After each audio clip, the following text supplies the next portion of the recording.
کوئی زرداری، کوئی نواز شریف اس ملک کی بقا کی ضمانت نہیں دے سکتا۔ یا اسلام آئے گا تو یہ ملک رہے گا، نہیں آئے گا تو ختم ہو جائے گا۔ اسلام کو اگر تیری فضا راست نہ آئے، اے میرے وطن تجھ کو کوئی آگ لگا۔ لیکن بہرحال یہ کہ پہلی بات یہ، اسلام اور پاکستان لازم و ملزوم ہیں۔ یا اسلام آئے گا تو یہ ملک رہے گا، نہیں آئے گا تو ختم ہو جائے گا، اس میں کوئی شک نہیں۔ میری 2 کتابیں پڑھ لیجئے، میں اللہ توفیق دے، ہمت دے۔ اسلام اور پاکستان، یہ سن 67-68 کی تحریر، جینیسس آف پاکستان کیا تھا، how Pakistan came into existence. پھر یہ کہ میں نے استحکام پاکستان کے نام سے سن 85 کے اندر کتاب لکھی، یہ دونوں کتابیں پڑھی ہیں۔ پاکستان کا کوئی جواز نہیں اگر یہاں اسلام ہوا، اور واقعی تو ہم جواز کھو چکے ہیں، تو اللہ تعالیٰ آگے مہلت دے رہا ہے۔ لیکن اب یہ سمجھ لیجیے، یہ اللہ تعالیٰ کی ایک خاص مہلت ہے، اور شاید آخری کیا اسلامائزیشن نہ ہوا تو یہ ملک نہیں رہے گا۔ میں یہاں آپ کو ایک شعر سنا دوں، ہے تو ایک ایسی شخصیت کا جو کچھ کنٹروورشل بھی ہو گئی، بعد میں بدنام بھی ہو گئی۔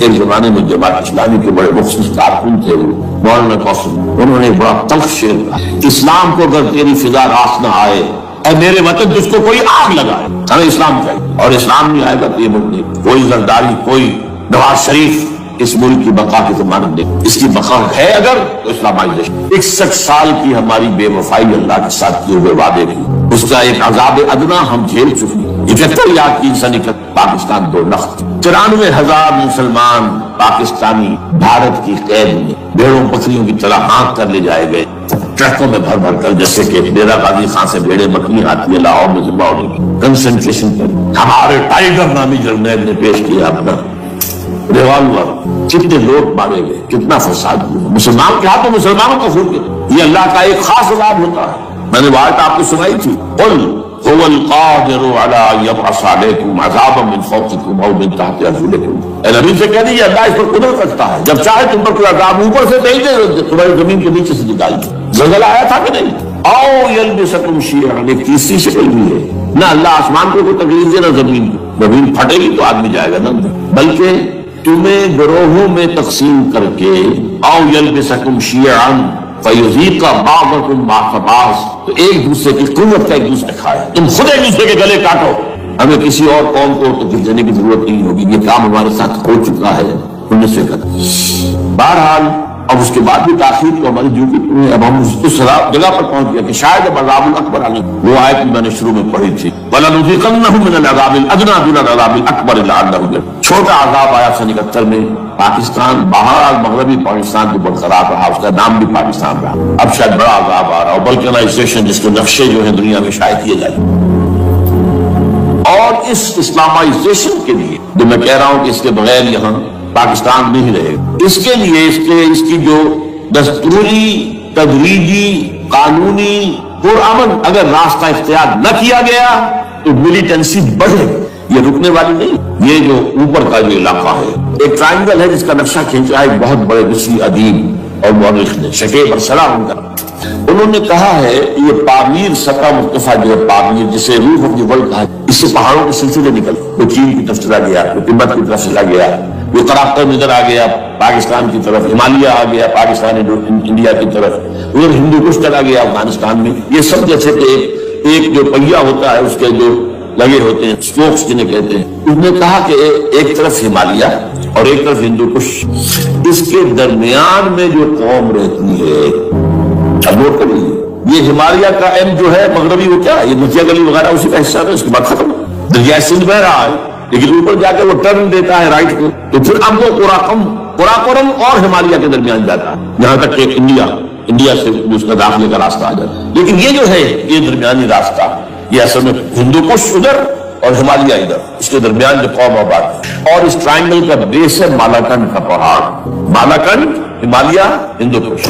اس ٹرائنگل میں جو قوم آباد ہے، شکیب ارسلان کہتا ہے اگر پوری دنیا میں اسلام کی نبضیں ڈوب جائیں تب بھی یہاں کے لوگوں میں اسلام کی نبض، یہ وہ علاقہ جہاں سے پاکستان کے طالبان کا آباد، جہاں سے پرامن تحریک چلی تھی، اس کا راستہ روک دیا گیا، اب وہ شدت پسندی پر آ گئے، اور یہ شدت پسندی بڑھے گی اگر آپ نے تشدد سے ہو، اگر امریکہ کے چمچے بنے رہے، اگر امریکی ایجنڈے ہی کو پورا کرتے رہے اور اپنے لوگوں کو مارتے رہے، تو جواب میں دری چراغ حقیقت کو گل کیا تم نے تو موجے دودھ سے صد آفتاب، یہ اب جو آ رہے ہیں کہاں سے آ رہے ہیں؟ آپ کی خود کش حملہ آور، وہ ان لوگوں کے رشتے دار نا جو امریکی بمبارڈمنٹ میں مارے گئے، کتنے ہیں جن کے بچے بیٹے مر گئے. یہ جو ہمارے ہاں ایک کمانڈوز کے کیمپ کے اوپر جو حملہ ہوا تھا اور خود کچھ بمبار جس سے کہ شاید 18-19 بہترین آپ کے کمانڈوز ختم ہوئے تھے، وہ کون تھا؟ وہ خود کمانڈو تھا. اندر کے اور تو جا ہی نہیں سکتا تھا، یہ کمانڈوز کا کیمپ تھا اور اس کے میس میں لوگ جا سکے. وہ خود کمانڈو تھا. اس کی بیٹی لال مسجد کے اندر جلی تھی. اب آپ اندازہ کیجئے کہ اس کے دل میں جو کھول رہا تھا اس نے اس کو ٹھنڈا کیا خود جان دے کر. یہ جان بھی ادھر باجوڑ میں حملہ ہوا تھا، ادھر جو ہماری ملٹری پریڈ کے اوپر حملہ ہوا. یہ بات رکے گی نہیں. اور یہ ظاہر بات ہے کہ اب شمال سے لے کر نیچے تک کی بات ہے. وہاں پر بھی میں نے شروع بھی کہا تھا کہ خطرہ حقیقی ہے، غیر حقیقی نہیں، عوامی اور خیالی نہیں. اس لیے کہ اب جو اس علاقے سے جا رہے ہیں ہجرت کر کے کراچی، وہی ان کی جگہ ہے، وہیں پہ ان کے رشتے دار ہیں، محسود ہیں، وزیر فلاں ہے، یہ ہے وہ ہے، وہاں جا رہے ہیں. اور وہاں پر بھی ظاہر بات ہے کہ جو کچھ ہو رہا ہے افغانستان میں اور جو کچھ ہو رہا ہے شمال سرحدی صوبے میں، اس کا ایک تسلسل ہوگا. میں یہاں یہ عرض کر دوں آپ سے کہ تقریباً 4 سال قبل، بلکہ 4.5 سال، میں انتہائی مایوسی کو پہنچوں کہ پاکستان کا وجود باقی جائے گا. میں نے یہی تقریر کی ہے 29 فروری سن 2004. اس لیے پاکستان جواز کھول چکا. یہ اسلام کے نام پر تھا، غیر اسلام. جو اسلام یہاں وہ بھارت میں بھی ہے، وہ تو امریکہ میں بھی ہے. وہ کہاں ہے اسلام کا سیاسی نظام، اسلام کا تعزیراتی نظام، اسلام کا کرمنل لا، اسلام کا سول لا، اسلام کے فیملی لاز کہاں پر آئے تھے اس شخص نے جو فیلڈ مارشل بنا تھا، خود ساختہ، جو اس نے قوانین بنائے تھے. تمام علماء نے کہا تھا، تمام مکتبات نے کہ غلط ہے. تحریک کوئی نہیں اٹھائی، یہ ان کی غلطی تھی، کوتاہی تھی. جمہوریت کی تحریک میں شامل ہو گئے، اس پر کوئی تحریک نہیں. بہر وہ نظام کہاں ہے؟ وہ نظام تو قائم نہیں کیا. اس حوالے سے اپنا جواز خود دو ریشنل ہے. ریزون دیت جسے کہتے ہیں فرینچ کے اندر، ریزون دیت کسی چیز کی ریزن، ریشنل آف ایگزسٹنس. اس کے بعد یہ کہ پچھلے سال سے کچھ مایوسی میں number 1 chief justice of Pakistan Iftikhar Muhammad Chaudhry کے اندر ہمت اللہ نے یہ کھڑا ہو. جرنیلوں کے جم گھٹے کے اندر ایک سویلین آدمی جو ہے جس درجے کا مرعوب ہو سکتا ہے آپ اس کا اندازہ کریں. اور اس کے بعد اسپونٹینیس موومنٹ کو کلا انہوبی شے سوچ نہیں سکتے. یہ موومنٹ جو ہے یہ کچھ اسٹریٹ ارچنس کی چلائی ہوئی نہیں، یہ ہمارے یہاں کے گاموں مادھوں کی نہیں، بلکہ یہ تو پڑھے لکھے لوگ، وکیل، کالے کوٹ، کالی ٹائیاں پہنے، یہ جو سختیاں جھیلی ہیں. ابھی تک تحریک چل رہی ہے. اگر سے ظاہر بات ہے وقت گزرنے کے ساتھ ساتھ اس کی وہ تیزی اترنے میں تو کمی آئی اور حکومت کو موقع ملا ان کے اندر کوئی رفت پیدا کرنا. لیکن بہرحال ان دونوں چیزوں سے میری مایوسی. اور دوسری بات وہ تھی 18 فروری کے الیکشن کا پرامن طور پر میں یہ سمجھتا تھا کہ جو اس کے اندر دخل اندازی ہے، رگنگ ہو رہی ہوئے. کیسے ممکن ہے پاکستان میں الیکشن ہو اور رگنگ نہ ہو؟ پھر تحریک چلے ہی چلے، کیونکہ تحریک تو چل رہی ہے پہلے سے، صرف اس کے اوپر تیل اور ڈالنا ہے. اور پھر بدامنی ہوئی ہو اور پھر دونوں طرف گرد بیٹھے ہوئے NATO forces in the West, Indian forces they will march into Pakistan. اور پاکستان کے ایٹمی دانت توڑ کر Pakistan will be put at the mercy of India, Bharat, اور do whatever you like. Condoleezza Rice کا میں آپ کو بیان بد سنا چکا ہوں. پاکستان کے مستقبل کا فیصلہ امریکہ اور بھارت نے. بہرحال اب تیسری امید ہوئی ہے کہ کل پرسوں میں جو کولیشن جو ہے یہ ناکام ہوتی نظر آ رہی ہے. لیکن یہ کہ صدر کے مواخذے پر یا صدر کے خلاف جو ایک کارروائی ہو رہی، اللہ کرے کہ وہ بھی ہو جائے، یا اس سے بھی بہتر ہے کہ وہ خود ہی استعفیٰ دے کر دفع ہو جائے. بہرحال یہ کہ اس سے بھی ایک پہلو جو ہے پیدا ہوتا ہے. سلیب کو توڑ دیں گے، کیا مطلب؟ کہاں تم سلیب اٹھائے پھر رہے ہو؟ میں سلیب دیا ہی نہیں گیا. یہ سب تمہارا ایک من گھڑت قصہ ہے. مجھے تو اللہ نے پہلے اٹھا لیا تھا. وما قتلوہ وما صلبوہ. سلیب ہی پر کھڑی ہوئی ہے عیسائیت ساری کی ساری. اور خنزیر کو قتل کر دی. خنزیر تم نے کیسے حلال کر دیا اپنے لیے؟ کبھی اسلامی شریعت کے اندر موسیٰ کی شریعت میں حرام تھا، وہی موسیٰ کی شریعت میں تمہیں دے کر گیا تھا. Don't think I have come to destroy law. یہ لا تم پر نافذ رہے گا. گویا کہ عیسائی مذہب ختم ہو کر اسلام میں منتخب ہو جائے گا. یہودی ایک ایک ختم کر دیا جائے گا. یہودی کیوں اس انجام کے مستحق ہیں؟ اللہ کا پرانا قاعدہ چلا آ رہا ہے. جس قوم کی طرف کسی رسول کو بھیجا، اگر قوم نے بحیثیت مجموعی رسول کا انکار کیا، وہ ہلاک کر دی گئی. قوم نوح ہلاک ہوئی یا نہیں؟ قوم ہود، عاد ہلاک ہوئی یا نہیں؟ قوم سمود جن کی طرف حضرت صالح بھیجے گئے، قوم شعیب.